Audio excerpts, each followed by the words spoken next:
Dear Jehovah's Witnesses, you do believe that the Watchtower is God's visible organization. That visible organization declares that only Jehovah's Witnesses have any scriptural hope of surviving Armageddon. You are a people called by his name, right? There is a statement that God made about his people that is a little scary.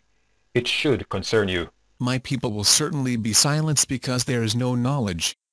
Because the knowledge is what you yourself have rejected, I shall also reject you from serving as a priest to me. That's a serious statement. In video 26 we will be examining the New World Translation of the Scriptures, but right now I have to mention that your Bible makes light of the matter. It would be bad, but not so bad, if God was only saying you will be silenced. The King James Version says, My people are destroyed for lack of knowledge. Because thou hast rejected knowledge, I will also reject thee. One common tactic I have experienced with Jehovah's Witnesses is that they point the finger back at me whenever I show them something from the Bible that can be applied to them, saying it must be applied to me as well. I have no problem with that. Surely, the Bible, written for my instruction, must be applicable to me in many, many respects. But I'm afraid that such a tactic cannot be used here.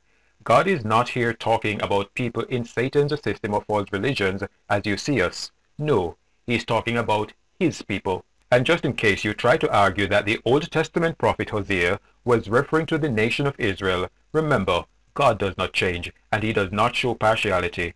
His treatment of you will be no different than the treatment of the Israelites if he finds in you the same fault he found in them. That said, it is very sad that the people you call apostates know much more about your organization than you do. That is a point you cannot successfully argue. All you know is what the Watchtower allows you to know, and you are not allowed to think independently. You risk far more from God by rejecting knowledge than you risk from the governing body by looking into the organization's history. But I have good news for you.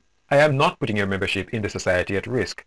I am not going to be directing you to any apostate literature. Isn't that encouraging? We wish every Jehovah's Witness today could read the finished mystery for themselves. Unlike the many Jehovah's Witnesses I have spoken to who do not have a copy of the finished mystery, I am putting a copy in your hand today. This is a digital copy of a book that was preserved for generations on library shelves, before it was carefully scanned by Google, as part of a project to make the world's books discoverable online.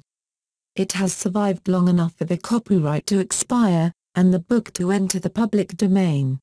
Click on the link in the description below to secure your personal copy of the finished mystery. Then, after reading it, decide for yourself if the Watchtower is a false prophet and a false teacher. Come on, Winston, you might say. That is old light. You know the light of truth gets brighter. I don't have to concern myself with those old teachings. 1. The Bible is much older than the finished mystery. Do we still use it today? Why?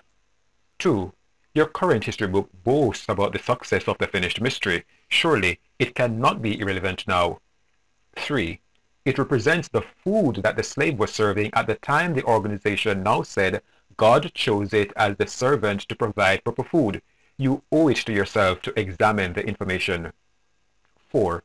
Join me in the next video as we discuss this matter of the light of truth getting brighter.